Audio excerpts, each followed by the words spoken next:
Magandang araw mga kaibigan. Meron po tayong stock ng dark chocolate ngayon. Ito, bagong dating. Pwede kayong mag-order dito sa number na ito. 0916-900-997. First come, first serve dahil limited ang stock. Hindi po ako nagninegosyo ng tablia or dark chocolate. Natikman ko lang ito na napakasarap at napaka-nutritious. Kaya ina-advertise ko para naman yung farmer makabenta sa kanyang produkto. Okay? Pag-usapan natin ngayon ang kalagayan ng dalawang Igorot General na parehas na tinutugis ngayon ng gobyerno. Ano ba ang kanilang kinabukasan? Okay.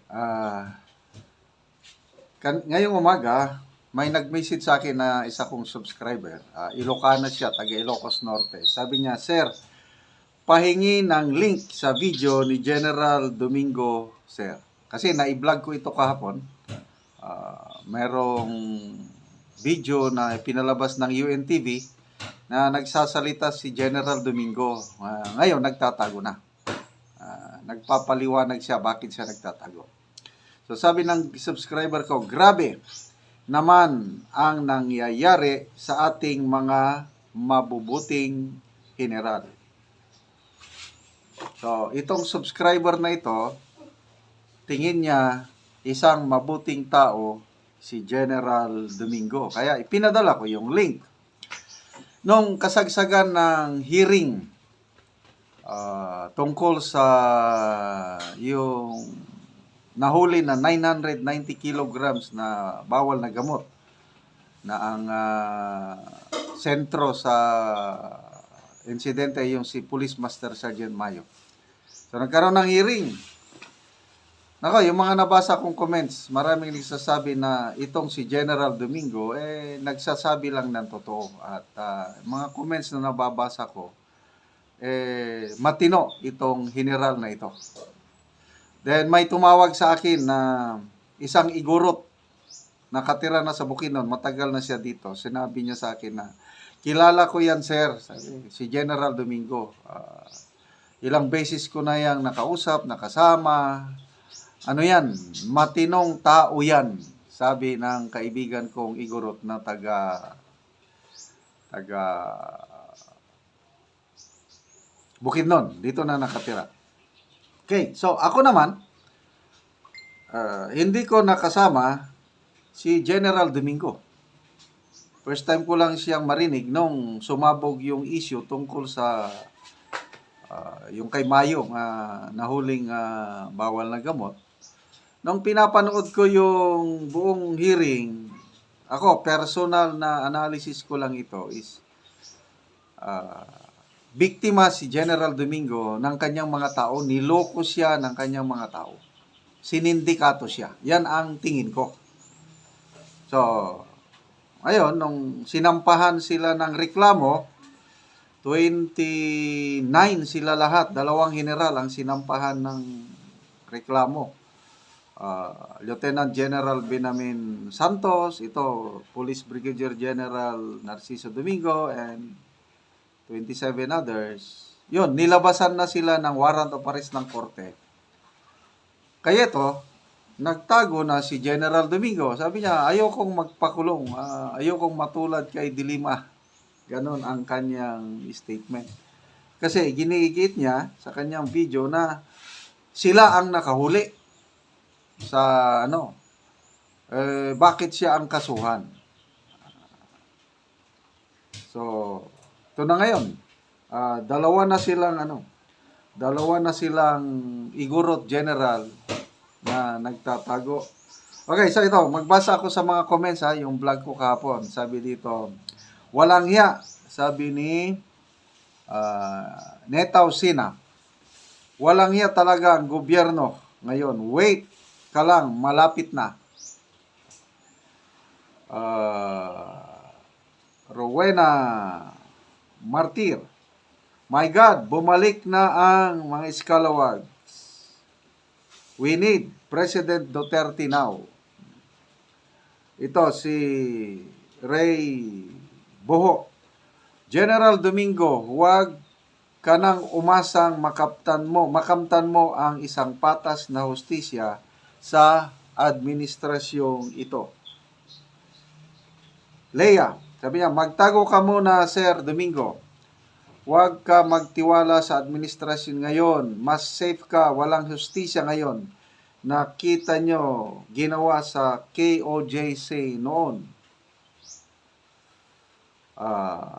Yatske kasi, kawawa ang mga matitinong pulis na ginawa ang trabaho pagkatapos sila pa ang mabilanggo, kagaya mo rin si General Bantag. Marisol Kitoyan, keep safe, General Domingo. Pagdating ng tamang panahon, lalabas din ang katotohanan. Teo Maraga, ingat lang po kayo, General Domingo. Wala ka maasahan ngayong administrasyon. Jaime Jr., sabi niya, the same story sila ni DJ Bantag. Ito na, last na lang. Church Churia, God is not sleeping. General Domingo, may you get justice in the future. You are one of the PNP victims of this administration. Nauna si General Bantag. Last na lang, Gloria Rodhever. General Domingo, the Most High God is not sleeping. Prayers are lifting up for you and your situation together with others who are in your situation. So, ito, sa mga comments, yung nga sinasabi nila na parehas na sila ng sitwasyon ni General Bantag. Okay, may isa akong subscriber na nasa Canada. Sabi niya, Sir, may nagbakasyon na kaibigan namin galing sa Cordillera. At sabi daw ng taga Cordillera, yung si General Bantag, protektado daw. Hindi ko na lang i-detalye. Protektado si General Bantag. I don't know. Hindi sinabi kung saan nagtatago si DJ Bantag. Basta sinabi na protektado daw. Sinong nagpro-protect? Hindi naman sinabi. Basta he is in good hands. Sabi ng yung aking subscriber. So, kung nasaan siya ngayon, wala akong kalawalam. At si General Domingo, kung nasaan siya ngayon, yun na lang. Ganyan talaga ang buhay. I believe hindi nila inaasahan na ganito ang mangyari sa buhay ng dalawang Igorot General. Okay. Mga kaibigan, salamat po sa inyong pagsubaybay sa ating mga vlogs at nagkakaroon tayo ng konting income dahil sa inyong panunod. Ang ating kita sa channel na ito is ginagamit nating pagtulong sa tribong Talaandig sa Bukidnon. So, namimigay tayo ng libreng yero at pako para maayos nila, ma-repair nila ang kanilang mga sira-sirang bahay or makapagpatayo ng bagong bahay yung mga nakikitira lang sa mga magulang nila. Kaya salamat sa inyong suporta. Panoorin nyo ang video na ito. Ang balay ni nanay ug ni tatay nga kuan na gid sila. Nagsulod na sila sa ilang balay ug kini ang ilang kuan, ang ilang dingding kay trapal. Mo ni ilang gikapuy-an. O sila nagantos in taon nga walay salog sa ilang dingding. O nagpasalamat sila nga adunay nakabisita, nga nakita sila nga nag kuan in taon, nagpuyo sila sa balay nga gamay pagyud kaayo. O gipambutangan na nila ang ilang atop sa kahoy kay karon aduna may mga hangin diri sa amoa. O mo ni ilang gihimo na lang nga ilang butangan ang ilang atop o kahoy aron nga dili mapalid, pero ang sako makita gani na ako nga murag kuan na sad, mapalid na sad sa hangin kay gisi naman lagi ang kuan ilang atop, so di na gyud matabang. So nagpasalamat ganina sa tatay ug si nanay nga dunay nakakita sa ilang kalisod nga makatabang ug nagpasalamat sila sa Ginoo sa YouTube channel nga nakakita niini nga maluoy nga ang Ginoo na daw mo'y makakuan.